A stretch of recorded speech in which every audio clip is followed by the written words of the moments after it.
Y aquí comienza Cuando pase el temblor, el podcast de Proyecto ISER, un espacio de conversación en torno a la ciencia sísmica, la resiliencia y a cómo prepararnos para vivir en ciudades más seguras. Con ustedes, nuestros conductores. Hola a todos, muy buenas tardes. Soy Rosita Yuneman y estoy junto a Pablo Eresi. Somos doctores en Ingeniería Sísmica y somos parte del equipo de investigación del proyecto Anillo ISER. Muy buenas tardes, Pablo. Hola Rosita, hola, bienvenidas a todos. Hoy día, como es nuestro último capítulo de esta temporada, lamentablemente, tenemos no uno, sino que a dos extraordinarios invitados. Por un lado, y los vamos a hacer pelear en sus visiones sobre este fenómeno que es la ingeniería sísmica, a que se complementen. Por un lado tenemos a nuestro jefe, el doctor Gonzalo Montalva, que es profesor asociado en Ingeniería Civil de la Universidad de Concepción, doctor en Ingeniería Civil por la Universidad de Washington State University. Investiga ingeniería sísmica geotécnica, neotectónica, análisis de riesgo y, como decía antes, nuestro jefe es el director del proyecto ISER. Por otro lado, tenemos al doctor Daniel Melnik, que es paleosismólogo y profesor en la Universidad Austral de Chile. Daniel investiga en paleosismología, riesgos sísmicos en márgenes activos y tiene más de 200 publicaciones a la fecha. Es muy productivo. Ni él mismo sabía, pone cara de que no sabe. Bueno, les doy la bienvenida, Daniel, Gonzalo, muchas gracias por estar acá. Esperemos que sea una entretenida conversación. Muy bienvenidos. Super. Hola, gracias por la invitación. Hola. Nos gustaría partir un poco preguntándoles a cada uno por su propia trayectoria. ¿Qué los llevó a estudiar los terremotos y qué los ha llevado a dedicarse un poco a esta disciplina? A lo mejor desde alguna experiencia, desde alguna mentoría, algo que les haya ocurrido y que los haya traído hasta acá. Daniel, a lo mejor puedes partir contándonos. Sí, claro, yo estudié geología en la Universidad de Concepción y la verdad es que empecé más bien enfocado en los volcanes. Hice la tesis en el volcán Copahue y ahí en el volcán Copahue justo es donde termina la falla de Liquiñe-Ofqui. Entonces habían hartas fallitas, estructuras y no había mucho hecho, había un mapa geológico y no tenía ninguna falla. Entonces ahí conocí en un congreso a unos argentinos, el Andrés Folguera y Víctor Ramos, que son como dos arqueólogos súper renombrados argentinos. Ahora, en esa época Víctor era también súper famoso, Andrés estudiaba con él. Y ellos en cambio venían con una visión mucho más de la tectónica, de las fallas, la estructura, las fallas activas, porque en Argentina en realidad hay mucho más fallas activas que en Chile. O por lo menos han sido mucho más estudiadas a esa época. Entonces ellos me llevaron hacia la parte más estructural y después tuve la oportunidad de ir a hacer doctorado a Alemania. En realidad, cuando estaba todavía terminando el pregrado, llegaron unos alemanes con el proyecto TIPTEC, que es From the Incoming Plate to Mega Thrust Earthquakes, ese es el acrónimo. Y era un proyecto con mucha geofísica marina, también una línea sísmica de reflexión profunda, y ellos estaban muy interesados en ver el epicentro de 1960 y estudiar la geomorfología y la estructura alrededor del epicentro. Entonces ahí yo estaba terminando el pregrado y me dijeron, bueno, hacernos unas pegas, y yo me manejaba un poco en GIS en esa época, que era como el GIS acababa de salir, entonces me interesó eso, y le hice unas compilaciones cartográficas y me invitaron a Alemania. Yo llegué a Alemania como de invitado y ahí vi otro mundo, un mundo mucho más geofísico, más interesado en terremotos, y ahí al tiro me ofrecieron hacer el doctorado. Así que cuando me fui, entré de lleno a un proyecto enfocado en terremotos, sobre todo en el terremoto del 60, en la ruptura ahí. Y de ahí, claro, empecé a estudiar la geomorfología y vino el terremoto del 2010, que fue una oportunidad para nosotros, como ya estábamos trabajando en esa zona, fue una tremenda oportunidad para seguir metidos en el tema, y después ya me quedé en la parte neotectónica, me reduje la escala de tiempo más corta a ver los terremotos y también las fallas en geología que se llaman fallas cuaternarias, activas o potencialmente activas. Y como estaba en la universidad en Potsdam, que iba en auge tremendo, entonces empezaron a salir proyectos por muchos lugares, en Turquía, en África, en el Mediterráneo. y ahí seguimos dándole a toda la tectónica activa hasta hoy en día. Después seguimos con el proyecto Ciclo, con Gonzalo, y en eso estamos todavía. Tremendo. ¿Y tú, Gonzalo? Yo entré primero desde mi tesis de magíster en la Católica, donde estudié ingeniería. Está ahí inspirado por mi profesor guía, que fue el don Michel Vincent-Jean, que me propuso que estudiara empujes dinámicos sobre estructuras enterradas, de subterráneo, que era muy grande en Chile y era poco realista que se diseñara con empujes tan grandes, y al final nadie lo hacía, de hecho. Y entonces hice unos modelos numéricos, unas cosas que en ese momento me dejaron satisfecho. Ahora ya creo que me avergüenzo de esos resultados, pero me entretuve, y en eso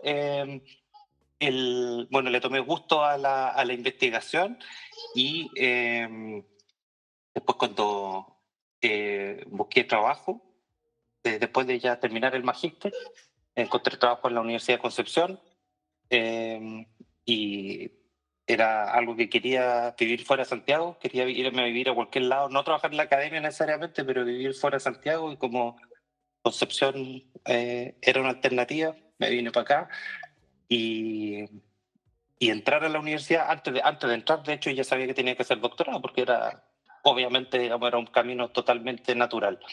Y entonces ahí me fui a hacer el doctorado, digamos. O sea, cuando entré con la obligación o con el compromiso, digamos, de ir a hacer el doctorado.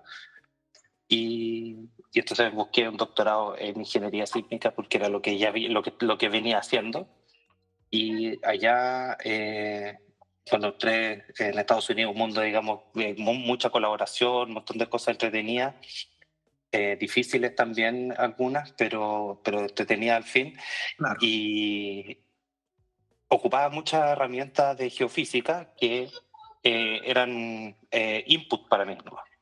Resultados, porque era para encontrar resultados que sean útiles para la ingeniería, y principalmente me dediqué a lo de la incertidumbre, a entender, manejar y tratar de reducir la incertidumbre que en el fenómeno sísmico en general, digamos, desde que ocurren hasta los daños a las personas, ¿no es cierto?, es gigantesco, digamos, tiene muchas variables y cosas que fallan. Y cuando llegué a Chile, no había todos esos inputs. Todo lo que en Estados Unidos existía como datos, acá no existía. Ni los geofísicos sabían hacer lo que yo entendía que era geofísica, digamos, ¿no es cierto?, que era entender la estructura de velocidades en los primeros, 100 metros. Nadie sabía hacer eso en Chile. Y así que me tocó aprender, y como el primer proyecto Fondesit compré equipos para poder hacerlo. Y ahí estamos todavía entretenidos en todas esas cosas. Notable. Excelente. Buenísimas las diferencias en la trayectoria de cada uno. Y aquí les quiero hacer una pregunta que quizás los puede unir un poco, y tiene que ver con cuál fue algún gran hallazgo o algún gran error que les enseñó muchísimo. Digamos, más que leer un paper o una clase, sino que algo que los haya marcado así fuerte. Yo No se han equivocado participé en un proyecto, o sea, en realidad mi profesor participaba en un proyecto en Suiza, que era para las centrales nucleares, que estaban reevaluándola. ¿En el doctorado? Claro, en el proyecto Pegasus. Él no estaba en el doctorado, pues yo estaba en el doctorado, él estaba como consultor en ese proyecto, que era un panel gigante de un montón de gente súper famosa, y ahí el que actuaba de líder, el profesor Abrahamson, que ahora ya no es profesor, pero en ese tiempo era profesor también, hizo una sugerencia, digamos, un supuesto que era como ley a todo el mundo, en ese tiempo por lo menos, le creía a Norm como si fuera un dios. Claro. Entonces, no, esto está bien. Que había que ocupar una incertidumbre más chiquitita, una desviación estándar más chica, como del sitio, solamente del sitio donde estaba la estación, la central nuclear, y no general de todo el sector, digamos. Y entonces cuando llegaron de vuelta a Estados Unidos, digamos, me comentan estas cosas. Yo pensé, nomás dejé, entonces me quedé dándole vueltas, digamos, y después dije, no, esa cuestión no está bien. Está mal, no puede ser, digamos, porque está bien que esa sea la incertidumbre, pero él no la sabe. Y no, entonces a lo que va, no sabe cuál es la media. Puede reducir la incertidumbre a eso, pero no sabe cuál es la media. Y por lo tanto tiene que aumentar la incertidumbre. Y ahí le encontré gusto a toda esta cosa, ¿no? Sí. Notable. Es lo que les puedo contar de hallazgos. Bueno, cuando yo estaba en la U, entonces, esto en los 90, entonces había un conocimiento como de geología que, ¿cierto? Todos y todas sabemos lo que es el Valle Central, imagino, ¿cierto? El Valle Central, donde están los vinos en el sur y donde está la mayor parte de los asentamientos en Chile. Entonces, era un graben. Entonces, que es una estructura que se hunde, controlada por fallas normales a los lados. Entonces era como casi como un paradigma, era como que nos mostraban y venían de unos trabajos que había hecho el José Frutos en los 80, y súper descriptivo, pero sin realmente observaciones de terreno. Yo creo que y también que había como que todo estaba colapsando, que habían fallas normales por todos lados, en Concepción también, en Arauco, en todos lados. Y después cuando empezamos a buscar, y cuando apareció Rolando Armijo con la falla San Ramón en Santiago, que era el frente cordillerano, en realidad es una falla inversa, y después nos empezamos a mirar más al sur y nos dimos cuenta que en realidad no era tan así la cosa, porque que era más bien fallas inversas en el frente cordillerano, levantando la cordillera, moviéndola hacia el mar, y después ahora nos estamos dando cuenta que en realidad en la cordillera de la costa también pues son fallas inversas que levantan la cordillera de la costa moviéndose hacia el otro lado. Entonces ahí es como un hallazgo, no fue mío, estuve involucrado en un equipo que nos dimos cuenta de eso. Eso es interesante porque los alemanes ya venían con un concepto de eso cuando empecé el doctorado al principio de los 2000, basado en los modelos de cajas de arena. Entonces, con las cajas de arena, ellos hacen modelos análogos donde simulan la subducción en un experimento controlado en el laboratorio, con materiales que conocen muy bien la fricción y todo, tienen un laboratorio increíble, y ahí se les empezaban a aparecer estas fallas, dependiendo de las condiciones friccionales que ponían en la interfase. Entonces eso era interesante porque llegaron también con una visión que es muy distinta a la de nosotros los geólogos. Porque nosotros los geólogos, ¿qué hacemos? Vemos, observamos algo, tenemos como datos empíricos y después los tratamos de modelar para explicar cómo se forma. En cambio hay otra escuela, pues la escuela más bien puede ser geofísicos o modeladores que hacen modelos y después buscan algo en terreno que explique Claro. En el fondo un ejemplo donde se aplican sus modelos. Entonces ahí siempre topábamos, decíamos, oye, pero esto es un modelo, ¿cómo puede ser que nos manden a buscar algo que predice un modelo? Y como que lo decíamos, no, estos modelos nada que ver, pero después resultó que en realidad, sí, pues. Y ahora yo creo que ya el paradigma del Graben, del Valle Central, ya nadie habla de eso, y de hecho yo creo que ya en las escuelas de geología no se enseña. Mira, qué interesante, qué interesante. Oye, y un poco siguiendo con la idea de los grandes aprendizajes o estas experiencias que a lo mejor han marcado su trayectoria, ¿han tenido alguna experiencia en terreno con algún evento aquí en Chile o en alguna otra parte, algún evento sísmico que hayan marcado en algún ámbito particular sus líneas de investigación o una campaña en terreno propiamente tal? Un poco, ¿qué experiencias han tenido a lo largo de la historia sísmica de Chile en el fondo? O sea, a lo mejor Gonzalo, si quieres comentar. Yo estaba desde el Perú, desde el terremoto de 2001, viendo los aprendizajes post-terremoto, ¿no? Los geólogos también, pero los ingenieros en general vamos siempre después de los terremotos para ver qué pasó y aprender de qué funcionó y qué no funcionó y lo que no funcionó, por qué no funcionó. Y donde son más interesantes son las las estructuras que están diseñadas, digamos, ¿no es cierto? Que realmente se le puso ingeniería, ¿no es cierto? Y entonces, si esas cosas no funcionaron, entonces hay que tratar de entender por qué. Y hay un montón de aprendizaje. También me quedaría con una cosa bien como cualitativa, digamos, que es la diferencia entre los daños que hubieron, por ejemplo, en el terremoto de Iquique versus en el terremoto del Maule. El terremoto del Maule es un terremoto mucho más grande, pero ambos son terremotos gigantes, digamos, de magnitud mayor que 8, qué sé yo, y todo esto con intensidades muy fuertes, también el de Iquique igual. Sin embargo, no pasó prácticamente nada, digamos, o sea, son cosas como errores así puntuales, digamos, pero no una fenomenología.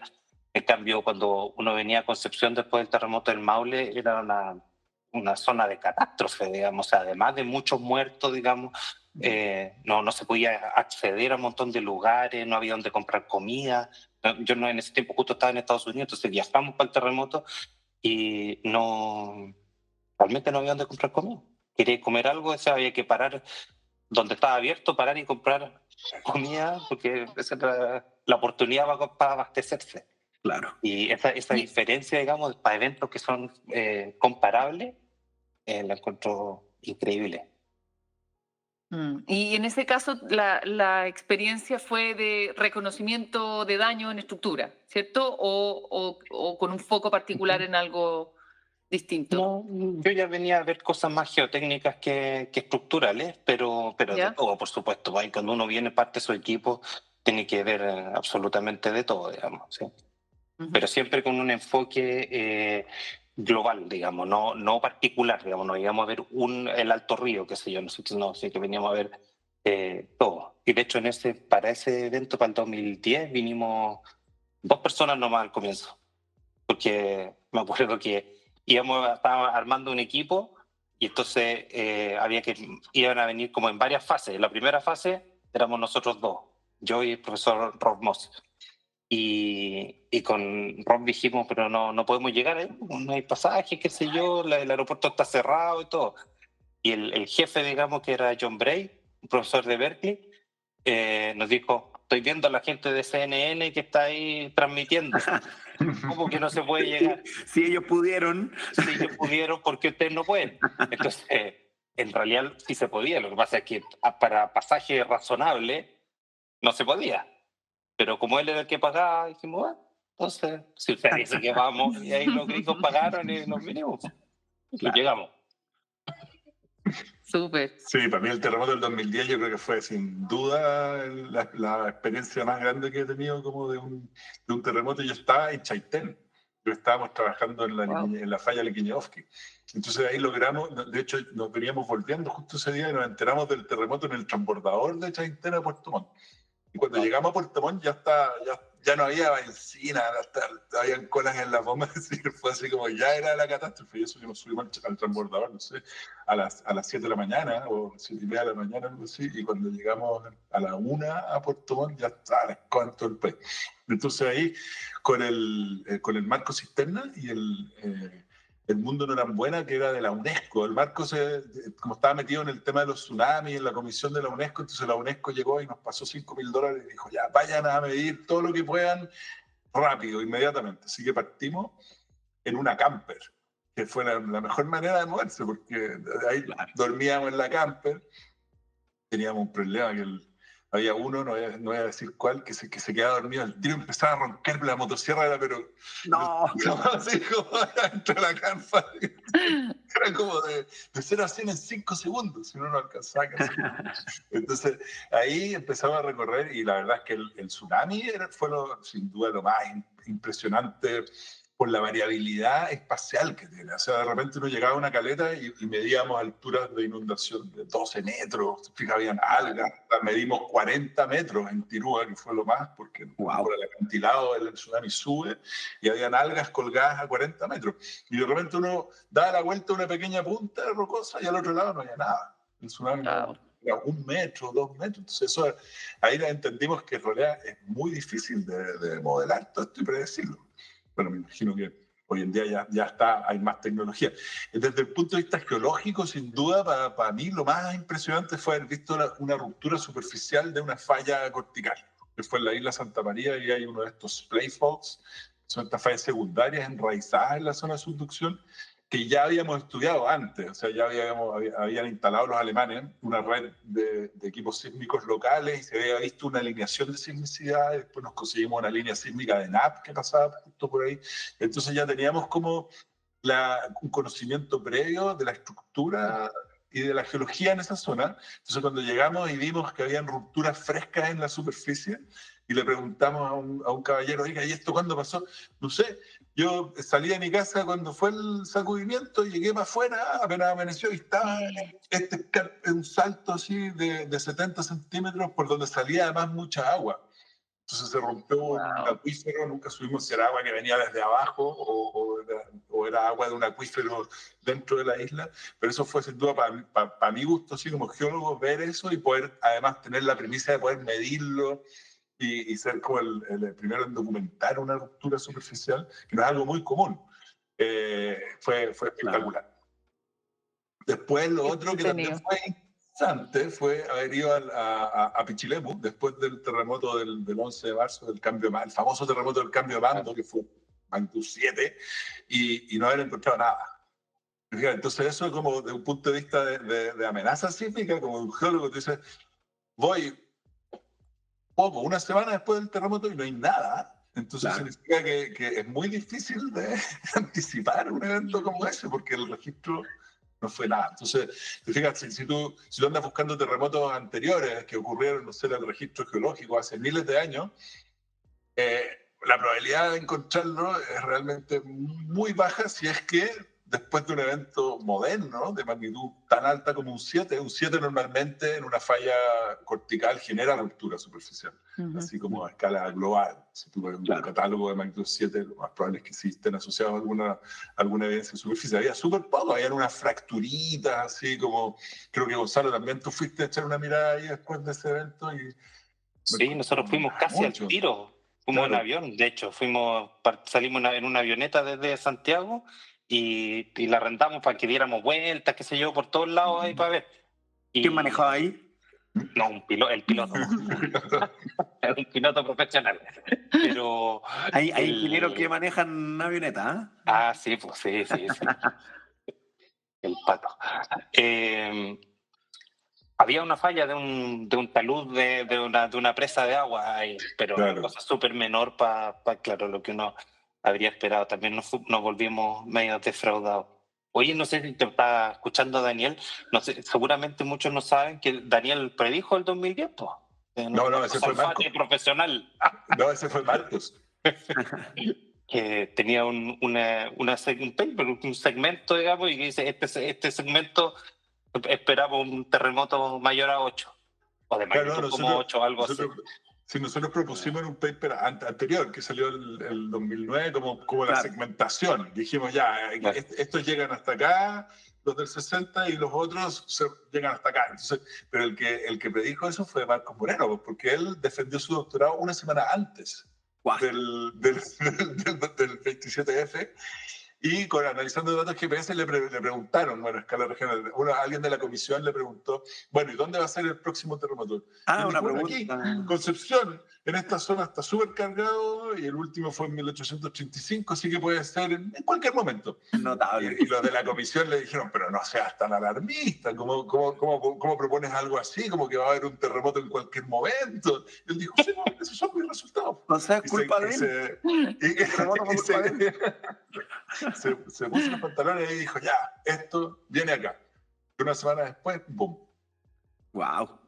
Oye, y lo que decías de ir a medir una falla que te impresionó mucho, ¿qué opinas de este video del terremoto de Myanmar?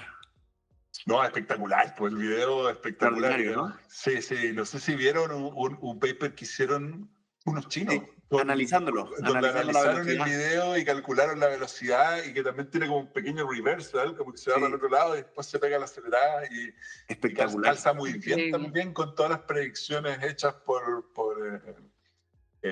acelerógrafos y todo eso dentro de la escala de tiempo que se demora el desplazamiento. Eso es espectacular.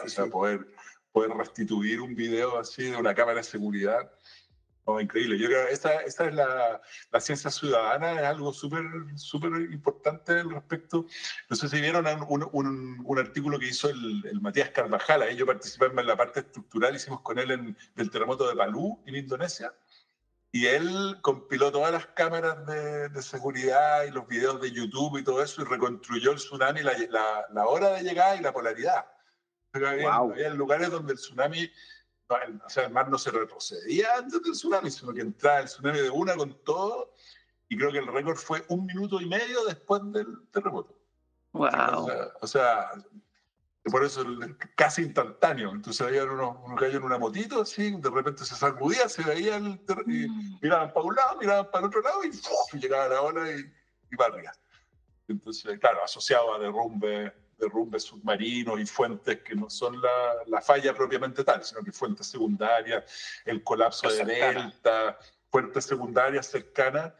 También había un video de un avión que acababa de despegar, entonces despega y empieza el terremoto como cuando estaba como justo despegando o algo así. El piloto se da cuenta que venía un terremoto, saca el teléfono, empieza a filmar y ahí se ven como ondas que se generan por el colapso de deltas o de derrumbes submarinos dentro de la bahía.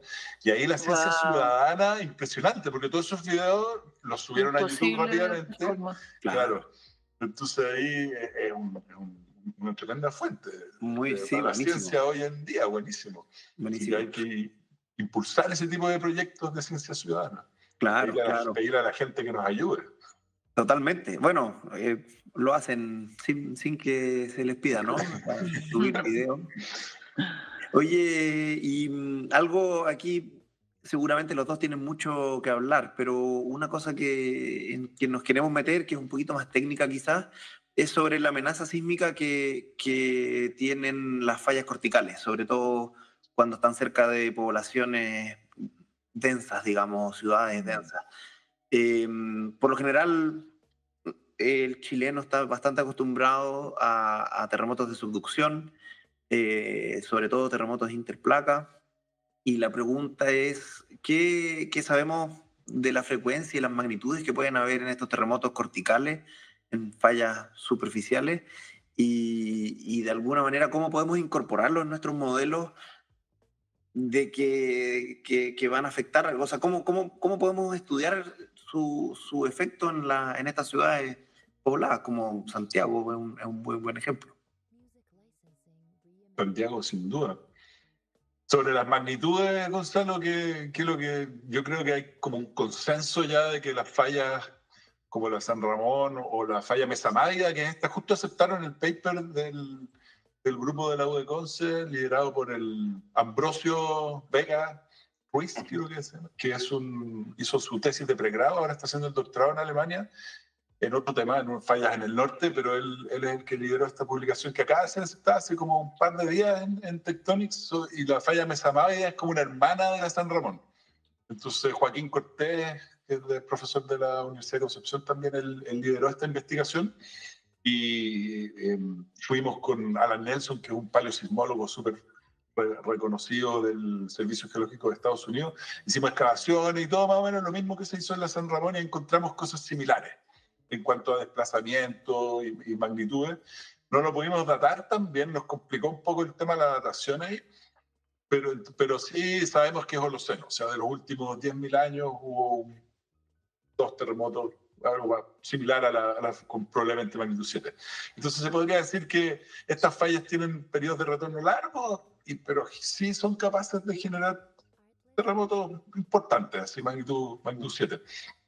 Ahora como 2 preguntas importantes yo encuentro. Una, si es que son fallas aisladas o en realidad deberíamos considerar que esta cuestión es una falla completa, que no es que se vaya a romper de un solo terremoto, pero a lo que voy que en todos donde se junta la depresión intermedia con la cordillera de los Andes, en todos esos lados hay una falla, tiene que haber una falla. Esta pregunta para el geólogo estructural. Tiene que haber. O sea, si uno lo mira a una escala de millones de años y tú ves las rocas cómo están plegadas y cómo es la estructura así a escala de millones de años, sí, tiene que haber una falla en todo el frente cordillerano.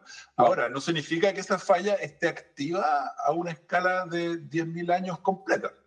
Claro. Eso es algo que aprendimos, por ejemplo, cuando estudiamos la falla Liquiñowski, que es un sistema de fallas, no es una zona, no es una zona que está toda fracturada donde hay fallamientos, sino que es un sistema. Un sistema son muchas fallas que conversan de una manera, tienen una cinemática en común, tienen características geométricas como distribuciones de largos en común, tienen desplazamientos en común.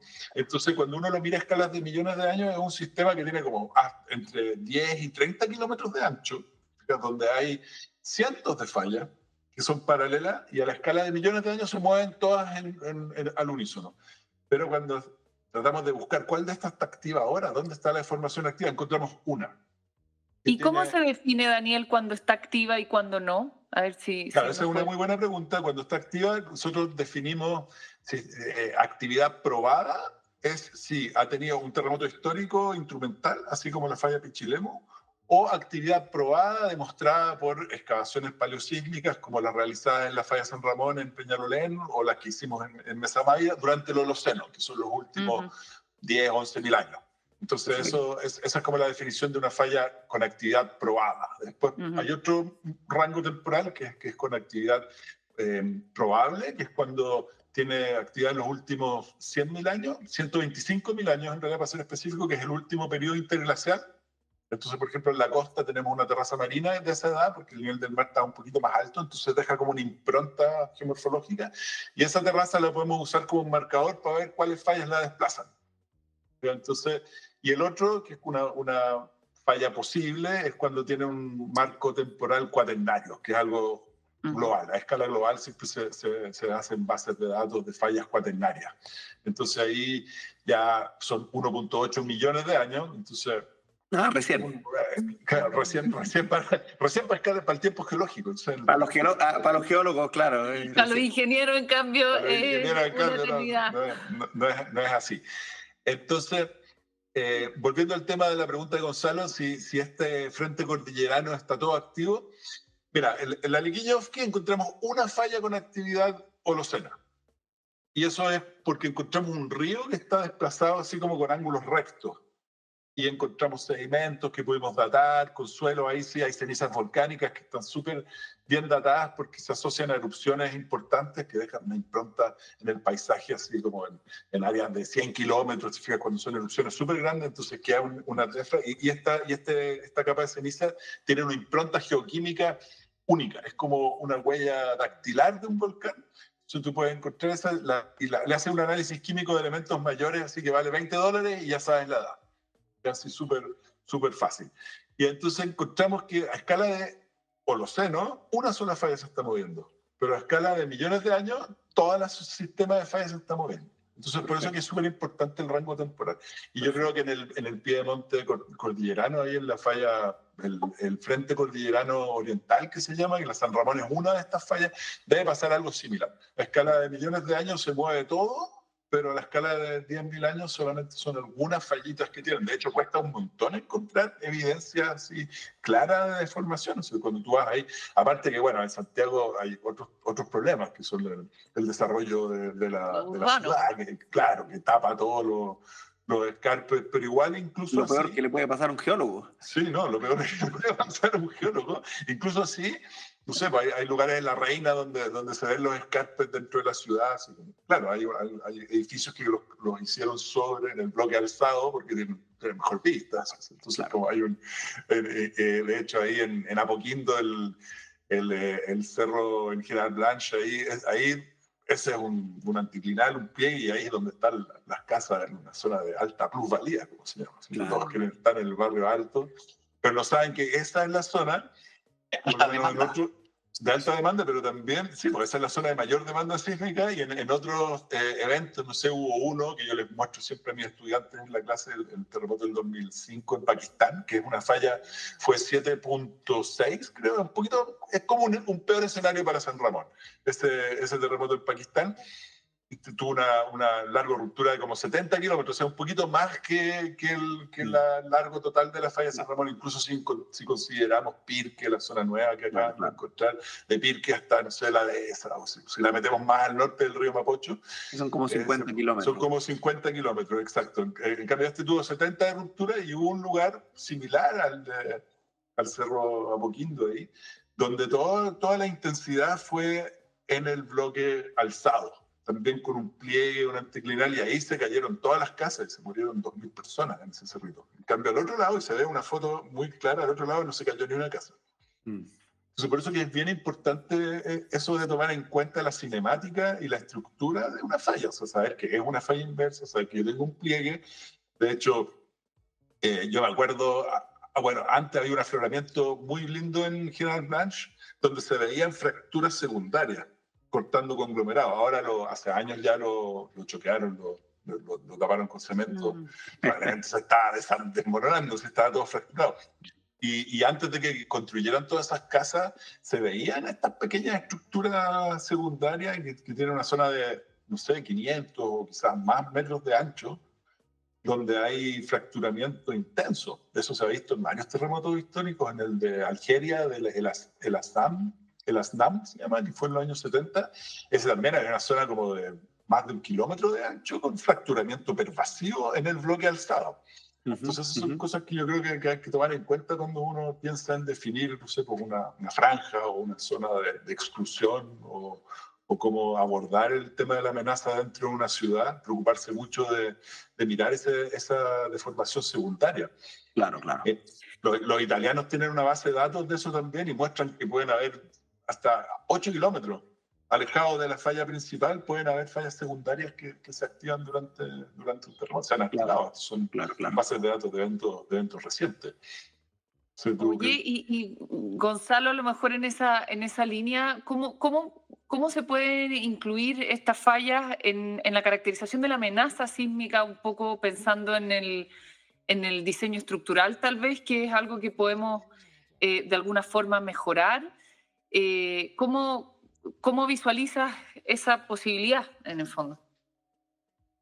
Yo creo que depende mucho de dónde estén las fallas, porque lo relevante es qué tan grande puede ser la demanda que generen estas fallas comparado con la demanda que ya hay prescrita por los terremotos de subducción chilenos.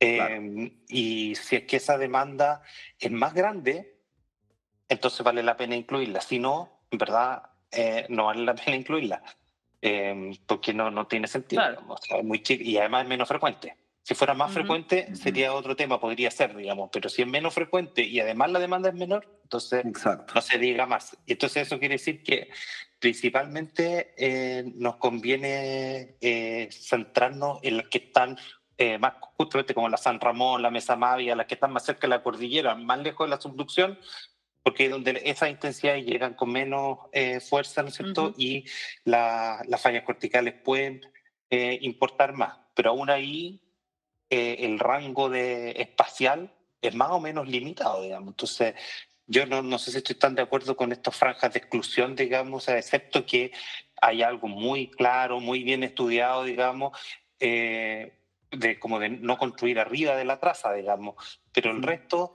aunque uno esté cerca, siempre se puede diseñar, digamos, o sea, para que aguante, porque ya aguantan demandas altísimas, que son las de los terremotos de subducción chilenos. Entonces, si vamos a Turquía, por ejemplo, esas demandas fueron gigantes, en verdad, digamos, o sea, fueron como el triple de la demanda de intensidad del Maule. El triple, o sea, 3 veces más fuerte, ¿no? O sea, fue una cuestión realmente brutal, digamos, o sea, y si los que visitamos Concepción, digamos, o sea, se cayeron edificios, otros quedaron a punto de caerse, qué sé yo, todo edificio bien diseñado en el fondo, digamos, y esta otra demanda es el triple.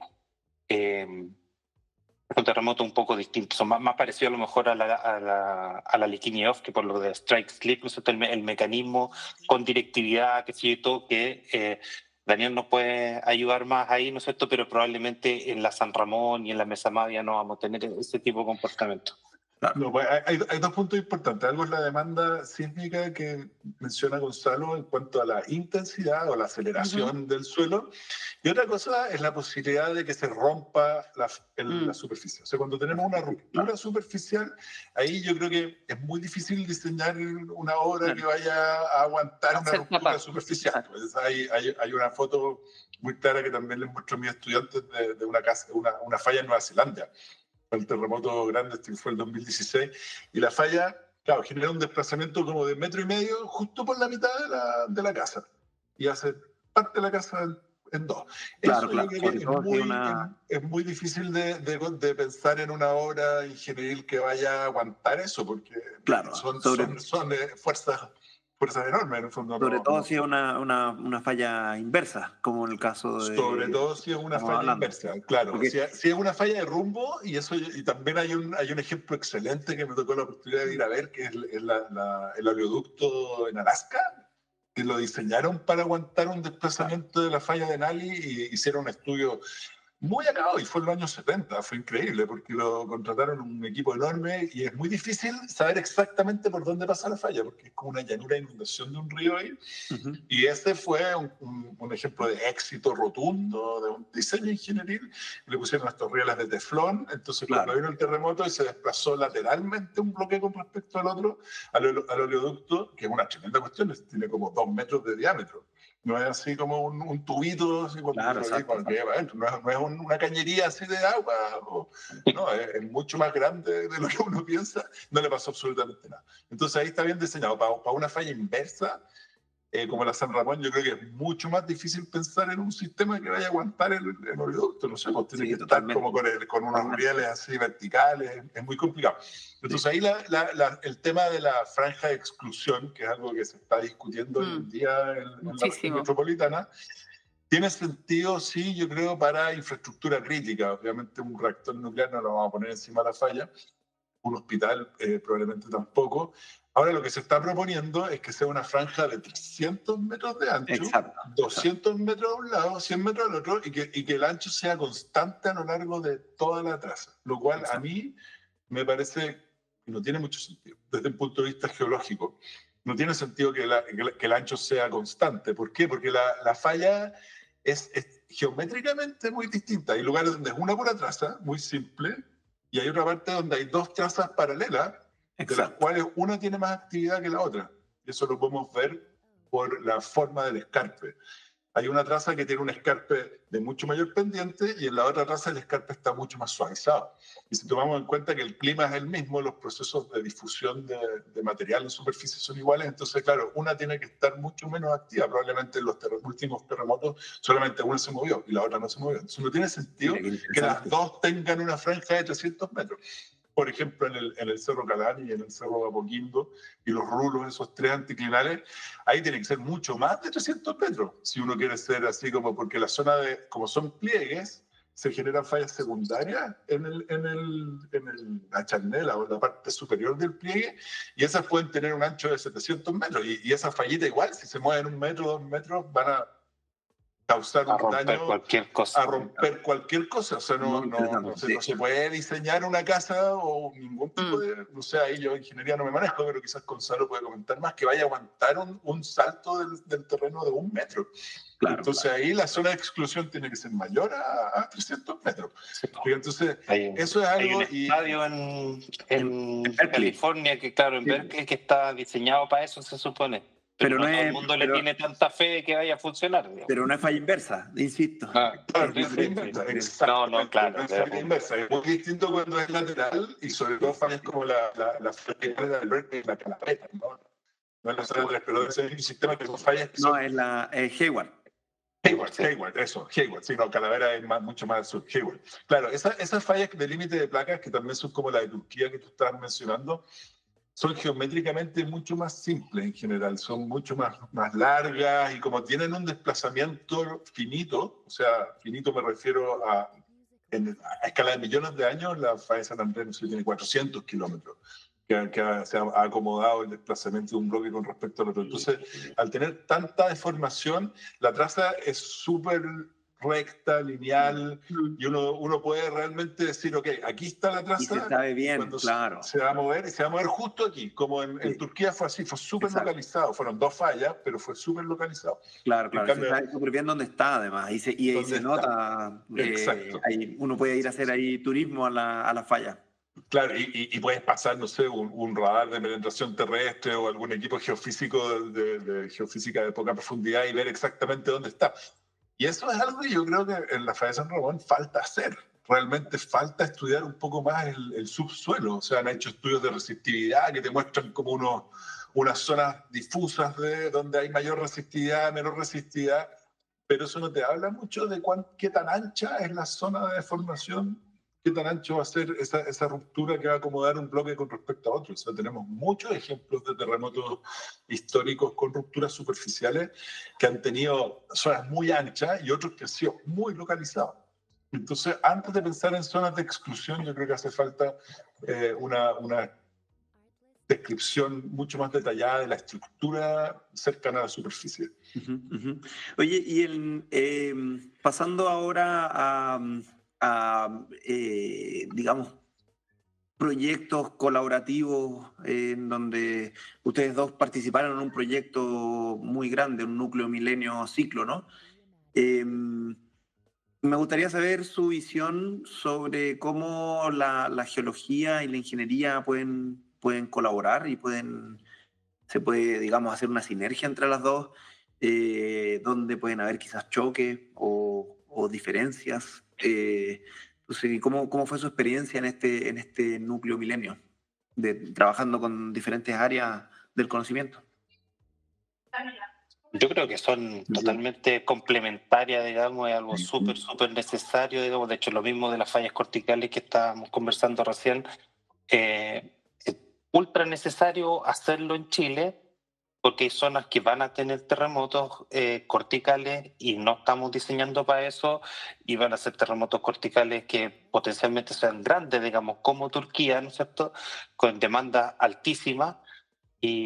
O sea, pero no podemos llegar y ponernos a diseñar con el terremoto de Turquía, porque no vivimos en Turquía. Claro. Entonces hay que estudiar las características locales, ¿no es cierto?, para poder hacerlo, y al revés también, ¿no es cierto? O sea, la ingeniería tiene que darle ese input a los geólogos, ¿no es cierto?, para decir, o sea, estudie lo que quiera, pero lo que es más importante son estas cosas, ¿no es cierto?, porque esto otro realmente no va a tener ningún efecto sustantivo, digamos. O sea, lo que se puede aprender de fallas, que sé yo, por ejemplo, muy costeras como Pichilemu, por ejemplo, ¿no es cierto?, a lo mejor nos va a enseñar un montón de la cinemática, de cómo funcionan las fallas corticales en Chile, y algunas de esas van a tener información en la zona de más alta demanda, pero las demandas de esas, comparado con las del terremoto de subducción, van a seguir siendo siempre más chicas, aunque sea grande el terremoto. Uh-huh. Y por lo tanto, para el diseño de ingeniería, no es relevante. Sí, claro. Ese es un punto importante. Bueno, volviendo a la pregunta del núcleo milenio ciclo, ahí fue súper bueno la experiencia. Yo creo que pese a la pandemia y todo lo que pasó entre medio, que también no fue menor la complicación de mantener un equipo funcionando ahí en pandemia, no poder ir a terreno, no poder hacer parte de la investigación, ese fue uno de los problemas. Pero sí nos fue súper bien en cuanto a todo formación de capital humano, ciencia y vinculación con el medio, que son los tres ejes importantes ahí. Una de las líneas de investigación específica fue sobre fallas corticales. Y uno de los buenos logros fue, publicamos una base de datos de fallas corticales en Chile, que es un mapa, una base de datos a 1.25.000. Es impresionante pensar que en Chile eso no existía. Así claro. Como a una escala que sea relevante para la ingeniería. Habían unas bases de datos antiguas, 1 millón, pero que eran más bien compilaciones. Entonces hay un punto importante de la escala, que cuando uno mapea las cosas en geología, tiene que mantener siempre la misma escala de mapeo, cosa que uno pueda comparar fallas y definir también sistemas de fallas. Ese es un punto importante, volviendo a lo que mencionaba Gonzalo, que tenemos que estudiar las fallas que son más peligrosas, para ponerlo en un punto de vista humano, y usar análogos locales. No vamos a traer la demanda de Turquía a Chile, pero sí el ejemplo de Pichilemu, eso es algo que aprendimos como usando la geología, es que fallas como la de Pichilemu hay varias. Es como un sistema de fallas, de hecho, que definimos fallas costeras de cinemática extensional, o sea, lo opuesto a la San Ramón, son fallas que se mueven probablemente con un terremoto de subducción o poco después, producto de estos desplazamientos hacia el mar, hacia la fosa que experimenta el continente. Y ahí hay un grupo de fallas importantes que están en Valparaíso, al sur de Valparaíso. seguramente han escuchado, no sé, la falla Laguna Verde ahí en Quintay, o la Marga Marga, que son fallas que uno va a la costa y no, la Marga Marga no se ve nada porque está dentro de la ciudad. Claro. La Laguna Verde se ve espectacular, la falla geológica a escala de millones de años, pero buscar así como evidencia para hacer una excavación y todo es súper difícil porque está lleno de casas también ahí al lado de la costa. La falla Quintay cruza por un condominio con un club de golf donde no están como tan abiertos a que uno vaya a hacer investigación, no sé, no les conviene como que la gente Una que va a trinchera. hacer Hoyo, claro. se compra departamentos caros ahí, ¿no? Sepan de que hay una falla que pasa ahí, entonces pero esa, desde un punto de vista de integrar la ingeniería, volviendo a la pregunta, es súper importante porque podemos agarrar Pichilemu y decir, ok, este es un ejemplo de un terremoto que podría ocurrir en cualquiera de estas otras fallas, entonces lo podemos usar como un análogo moderno para simular cuál es la demanda de estas zonas en base a un terremoto cortical. O sea, lo más probable es que estas fallas se muevan cuando ocurra el próximo terremoto de subducción.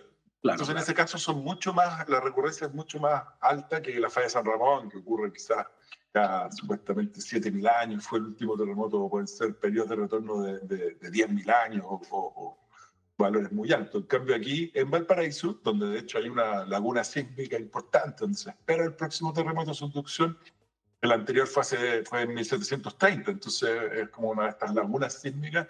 Ahí las fallas corticales podría moverse una de esas. Y eso, claro, podría generar problemas ahí locales no menores o aumentar. ¿Qué opinas tú, Gonzalo, al respecto? Si es que tiene manifestación superficial, seguramente podrían generar problemas, pero seguramente para el terremoto, la repetición de 1730, seguramente van a haber otros problemas mucho mayores que eso. Sí. El tsunami, Mucho mayores que eso. Oye, pero Ciclo, de alguna manera, también es el antecesor de ISER. Bueno, ahí El mismo proyecto te quería en el llevar, que- Gonzalo, hablando de proyectos, ¿cierto? De proyectos desafiantes, de proyectos interdisciplinarios y que buscan efectivamente tener un impacto relevante. Aprovechemos de conversar sobre ISER. Cuéntanos un poco más en detalle tu visión sobre el proyecto, por qué crees que es un aporte. Cuéntanos un poco tu visión. Sí, para ligarlo justamente con Ciclo, con Daniel y con Francisco Cuña, uno de nuestros estudiantes, publicamos un paper en que estudiamos el terremoto de Valdivia y todos los terremotos anteriores en esa zona. Estuvo bonito, súper interesante, trabajo de un montón de otra gente, de trabajo de campo, qué sé yo, de un montón de otros geólogos. Pero en que evaluábamos esto de que la recurrencia y esto de lo que hablábamos de las fallas corticales, en realidad no es la mejor manera de analizar el problema sísmico, porque entre más tiempo haya pasado, por supuesto, es más probable que ocurra otro terremoto. Entonces, Claro. esos terremotos cuaternarios, ¿no es cierto?, que tienen actividad cuaternaria, que son de fallas posibles. Bueno, algunas de esas a lo mejor van a fallar antes que estas otras que han fallado en el último tiempo, porque justamente ha pasado más tiempo, digamos, y eso es natural, digamos, se acumula más energía, se libera más energía. Entonces, bueno, pero todo esto llegó a pensar que a medida que pasa el tiempo, la amenaza cambia. Cambia la amenaza porque se acumula más energía, digamos, o sea, lo más elemental, ¿no es cierto? Las placas convergen, ¿no es cierto? La de Nazca con la sudamericana, se acumula más energía y eventualmente se rompe. Y por lo tanto, pensar que el riesgo es, que la demanda sísmica y que el riesgo es constante en el tiempo no tiene sentido. O sea, sí evoluciona. Y ahí también entonces empezamos a pensar que todos los otros componentes también varían. O sea, también varía con el tiempo las estructuras. Entonces, nuestras estructuras no se comportan igual hoy día que hace 10 años o hace 50 años o 50 años más. La misma estructura me refiero. Porque envejecen los materiales, porque le damos otros usos, porque tienen otras cargas, etc. Y la gente que vive en las ciudades también cambia, ¿no es cierto?, la actividad económica, porque hay que entender que el riesgo tiene que ver con los efectos que pueda causar en las personas y en nuestra infraestructura. Entonces, si es que vive más gente, obviamente es más riesgoso. O si hay mucho más actividad económica en un lugar, es más riesgoso. Es decir, que nuestras ciudades evolucionan hacia ocupar zonas como las de Santiago que mencionaba Daniel, ¿no es cierto?, al lado de la falla San Ramón. Por supuesto, se hace más riesgoso. Claro. Si es que al revés, la ciudad evoluciona con el tiempo a vivir en otros lados, aunque cambie la amenaza, el riesgo seguramente va a disminuir. Pero el riesgo en general es la convolución de todos estos factores, ¿no es cierto? De la vulnerabilidad estructural, de la exposición de las personas, ¿no es cierto? Y de la amenaza que es lo que tiene que ver con la naturaleza. Y eso no estaba hecho en realidad en ningún lado, ¿no es cierto? Y lo vimos como una oportunidad de juntar a un grupo súper interesante de colegas, ¿no es cierto?, de distintos ámbitos para colaborar en eso, para poder integrar, y no pretendemos en esto un proyecto mediano, diría yo, ¿no es cierto? Dice, era un proyecto de 3 años y no pretendemos solucionar todos los problemas asociados a la evolución temporal. Claro. Pero sí avanzar en cosas que nos causan mucha inquietud, que parece que son súper interesantes, ¿no es cierto?, de abordar y que tienen un impacto directo a la población, además. Claro, claro. Oye, a propósito de impacto, me quedé pensando, Daniel, quizás tú no sabes, pero la página de fallas activas en este momento aparece en una norma chilena. ¿En serio? Sí, en la norma de edificios industriales. Hay una sección ahí sobre fallas activas y la pusimos... A sugerencia nuestra, justamente. Como claro, una sugerencia de lectura, digamos. Por suerte que acabo de pagar el dominio para que siga. Eso, que no se caiga el dominio, porque eso fue justamente esa fue la discusión que teníamos. ¿Qué pasa si desaparece la página? Claro, no, hay que pagarla, y hay que no nos vaya a pasar lo que nos pasó con la página del ciclo. Claro, claro. Que en el fondo expiró un día, nos pasamos un día y ya no era suya. Un ruso lo compró y después él nos ofreció, quería que le pagáramos, creo que $2.500 de vuelta por el dominio. Claro. Sí, hay que tener cuidado, hay que estar ahí pendiente. Así que ya sabes, si te falta plata para pagar esa página, puedes pedírsela a los ingenieros estructurales. A ICER. Claro. A ICER no, pero a los ingenieros estructurales sí. Ingeniero estructural. A la AICE. A la AICE, claro, AICE. Sí. Oye, sí, volviendo a Ciclo nos mantuvimos en la amenaza. No nos quisimos meter en el riesgo porque ahí se nos agrandaba demasiado el proyecto. Entonces claro, ahí hay que pasar a un centro más grande, ¿no? Estos núcleos son en realidad, como dices, son de mediana escala. No nos pasamos a lo más grande. Yo creo que dentro de lo que resaltamos, por ejemplo, el trabajo que hicimos con Gonzalo, con este estudiante Acuña, con él lo importante fue darnos cuenta de la incerteza. Volviendo después al principio del podcast, cuando Gonzalo decía esto de la incerteza es importante, entonces ahí dijimos ya, ¿qué también podemos pronosticar el 1960? Pongámonos en el 1940 por ahí, y hagamos los cálculos probabilísticos, porque sabemos que, bueno, vino en 20 años, entonces tendríamos que tener una probabilidad alta usando un registro paleosísmico de 3.500 años, 2 eventos, todos en un lago, todos bien supuestamente identificados desde un punto de vista geológico, pero no tan bien datados, porque se usa el radiocarbono. El radiocarbono tiene incertezas analíticas de cómo yo mido la cantidad de átomos, pero también incertezas en la producción. O sea, la curva de producción del radiocarbono en el tiempo no siempre ha sido igual, y eso genera que a veces tú puedes medir la cantidad de átomos muy preciso, pero cuando lo quieres convertir a una fecha calendario, tiene una incerteza mucho más grande, porque en la curva de calibración dio vueltas, a veces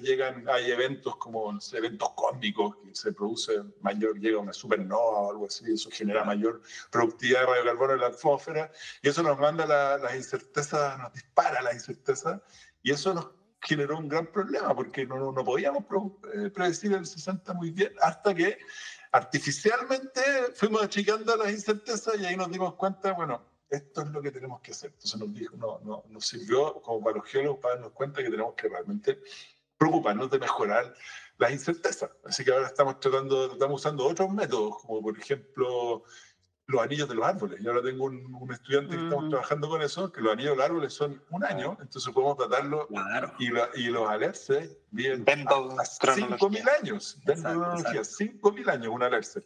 Entonces estamos tratando de hacer lo mismo, bueno, no la parte del pronóstico probabilístico, pero sí reconstruir el registro paleosísmico usando árboles. usando los dos, en realidad, porque los árboles tienen otros problemas, que son los problemas climáticos, los problemas hidrológicos de la cuenca. A veces hay años que hay sequía extrema, entonces quedan dañados por muchos años, tienen como un lag time ahí. Hay otros problemas con los árboles, que son seres vivos, pero usando una mezcla de los dos, con una estadística apropiada, podemos realmente refinar la creemos, esperamos que lo podamos hacer, y eso es algo que estamos trabajando basado en la experiencia que tuvimos ahí con Gonzalo y con el Francisco Acuña en ciclo. Oye, y Excelente. para poder verle los anillos, ¿lo tienen que cortar al pobre árbol? No, pues no, le sacan tarugos. Claro, se le sacan generalmente como 2 o hasta 4 tarugos y después eso se sana. O sea, Pero igual también hay hay muchos una árboles, pequeña tortura. pero hay al árbol. muchos, por ejemplo, sí, hay una pequeña tortura, pero supuestamente no le pasa nada. Eso es lo que dicen los dendroclorólogos que son del área biológica. Pero también hay muchos árboles que ya los cortaron. Tú vas a los bosques de Alerce y hay árboles que los cortaron, o sea, hace tiempo, entonces está el tocón ahí.